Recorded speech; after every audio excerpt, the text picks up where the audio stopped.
आता ही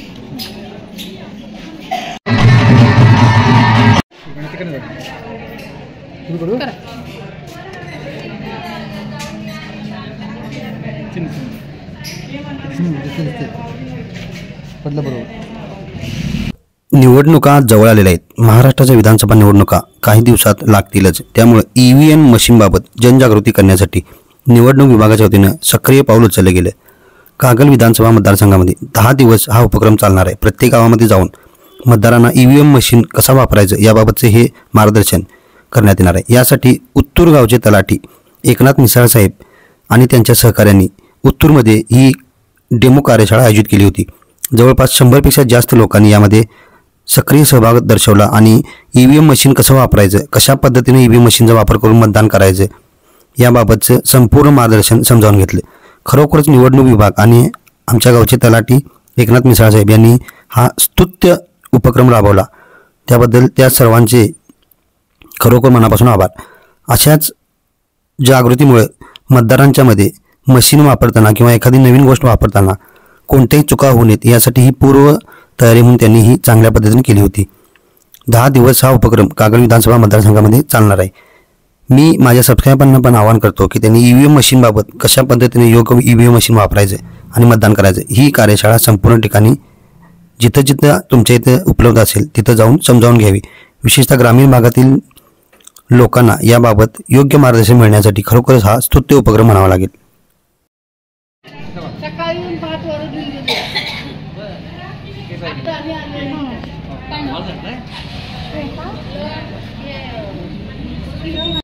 मी आलो आजरा महाविद्यालयामध्ये का ते तुम्हाला पुढे कळेलच। तिथं मला पूर्वीचे आमचे सहकारी अंकुश सावंत भेटले।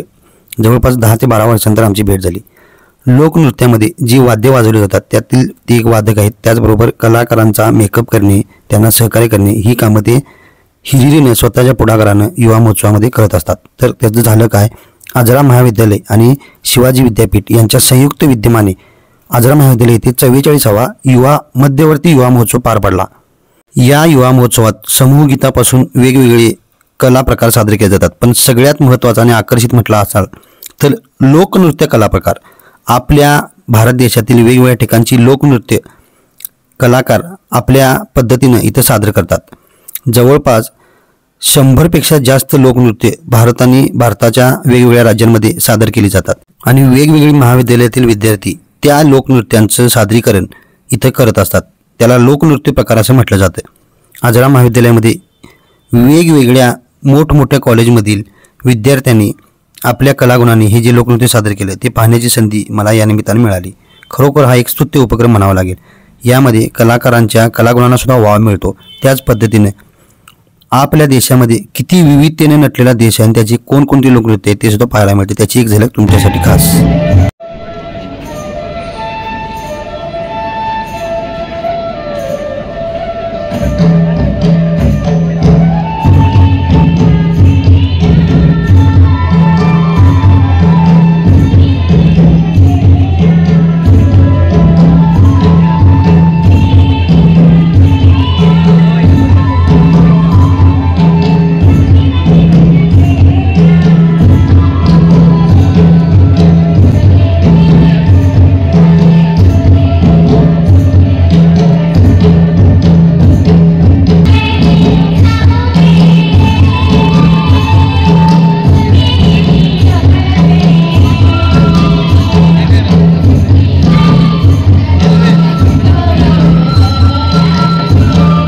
याच कलागुणांचा वापर करून आज अभिनेत्रीतून यश मिळवलेली वंदना देसाई अर्थात रावी किशोर ही आजरा महाविद्यालयाची माजी विद्यार्थिनी, तिने सुद्धा या महोत्सवाला शुभेच्छा दिल्या होत्या। आज अभिनेत्री म्हणून तिने राज्याच्या सीमा ओलांडून देशभर नाव कमावलेलं आहे। या लोकनृत्यांचं वैशिष्ट्य म्हणजे ठराविक दिलेल्या वेळेत कला सादर करायची